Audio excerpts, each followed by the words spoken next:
Every year, there's at least one team that seems to come out of absolutely nowhere, and 2022 is no exception. Now, the Cleveland Guardians are a team that have shocked a lot of people. I mean, most people looked at this division and thought Chicago was gonna win, and Cleveland didn't really make any moves this offseason that screamed trying to compete. Despite this, though, Cleveland has won the division and they're going into the playoffs, and they did it playing their own brand of small ball. But there's one team that's been even more surprising. Perennial bottom feeders, the Baltimore Orioles, just pulled off an 83-win season this year that absolutely nobody saw coming in a really competitive AL East. So today, we're gonna take a deep dive into why they've been so bad, how they outperformed this year, and what this looks like for them going forwards. Before we do though, drop a like on the video so that it can get spread out to other baseball fans. And if you're a baseball fan yourself, make sure you hit the subscribe button so you stay up to date with all of our content on this channel, because we're gonna talk about anything and everything baseball. From 2018 to 2021, the Orioles were one of the worst teams in baseball, posting a .326 winning percentage, and it was pretty clear the tanks were rolling in and the rebuild was on. During the 2020 offseason, Baltimore signed infielders Freddie Galvis and Michael Franco to one-year deals, pitcher Matt Harvey to a minor league deal, and they acquired pitcher Adam Plutko from Cleveland for cash. Now, it was pretty clear that these were placeholder guys. Baltimore was trying to acquire young talent, they're getting their higher draft picks, building up their farm, but you'd need somebody at the major league level to just hold down a spot until those young guys are ready. And this continued during the 2021 season when they also acquired infielder Kelvin Gutierrez from the Kansas City Royals. Now, while they were acquiring this youth and building this farm system, the major league team was just bad in 2021, finishing with a 52 and 110 record. Now, offensively, the only bright spot for this team really was that they were 10th in strikeouts, but everything else was just awful, to say the least. 5th worst in runs per game, 4th in walks, 5th worst in on-base percentage, 7th worst in OPS and OPS plus, and they were ranked 29th in wins above average by position players according to Baseball Reference. And somehow, some way, their pitching was even worse than their offense. They finished dead last in runs allowed per game, ERA, ERA plus, fielding independent pitching, WHIP, hits per 9, and home runs per 9. Also finishing 7th worst in walks per 9, 4th worst in strikeouts per 9. They had the 25th ranked wins above replacements by starting pitchers and the 28th worst bullpen. I mean, it's really almost impressive to be just that universally bad. And to round it out, they were 6th in fielding percentage, but they were 7th worst in defensive runs saved. Now, as a team, the Orioles were bad, all right? We can just say that. But individually, they did have a couple guys that shined that season. Cedric Mullins put up 5.7 WAR according to Baseball Reference, posting a .291, .360, .518 slash line for a .878 OPS and a .137 OPS plus. You had a couple other guys offensively that had fairly solid seasons.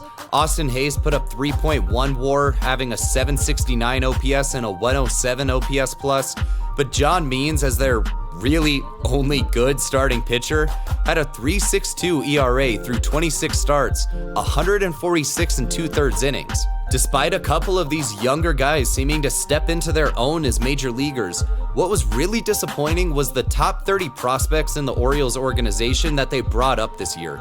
23rd ranked Tyler Nevin, 22nd ranked Ryan McKenna, and 9th ranked Mike Baumann combined for a -0.5 WAR that season. Now, with the rebuild seemingly still in full effect, during the 2021 offseason, the Orioles claimed pitchers Brian Baker and Sinel Perez, and they signed second baseman Rogner Odor, pitcher Jordan Lyles, and catcher Robinson Chirinos all to one-year deals. During the 2022 season, they claimed pitcher Austin Voth from Washington, and despite the team doing better than expected, they ended up making a couple deals to still build towards the future. They ended up trading homegrown hero Trey Mancini to the Houston Astros in exchange for pitchers Chase McDermott and pitcher Seth Johnson from Tampa Bay in a 3-team deal. They also ended up trading emerging closer Jorge Lopez and cash to Minnesota for pitchers Juan Nunez, Cade Povich, Juan Rojas, and Yennier Cano. Now, after statistically being one of the worst teams last year, at the time of recording this, they had an 82-77 record, and they just kind of went from like bad at everything to just being kind of okay at everything, and they still had a couple holes in their game. Now, offensively, they were about average at everything. The only thing really that stood out was they were 9th worst in on-base percentage.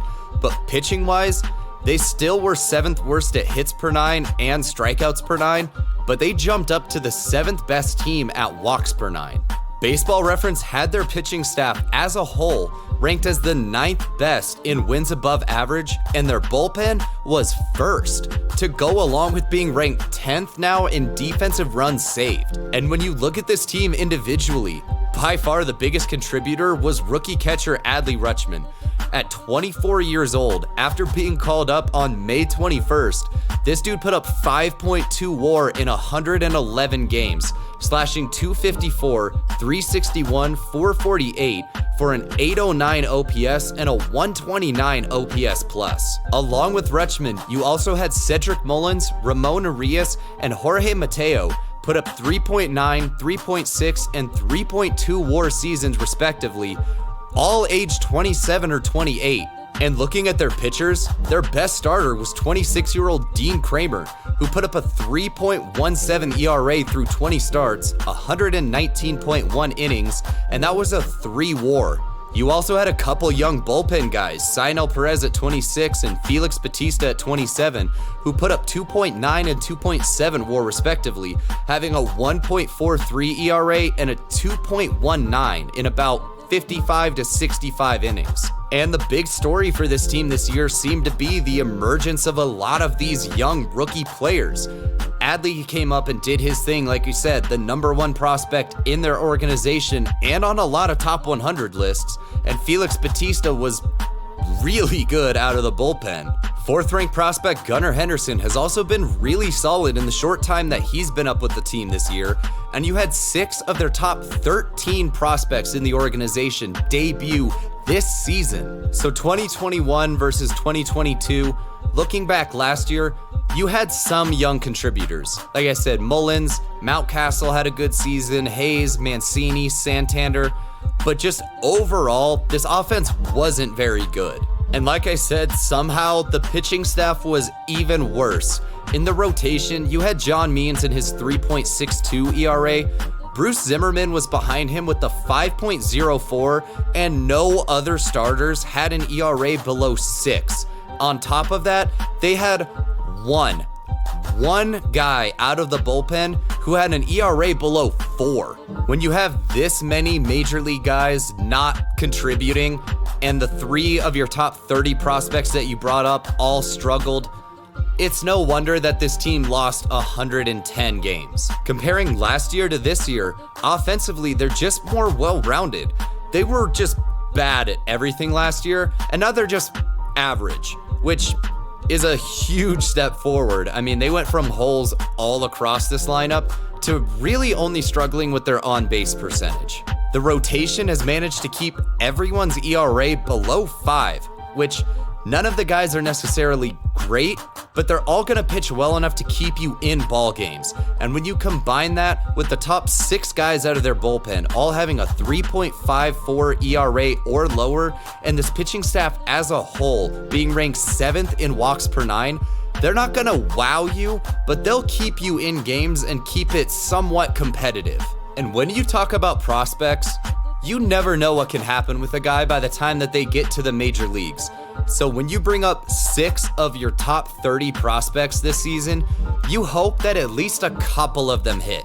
And for Adley to go off like he did, Bautista, who wasn't a top 30 prospect. This dude is 27.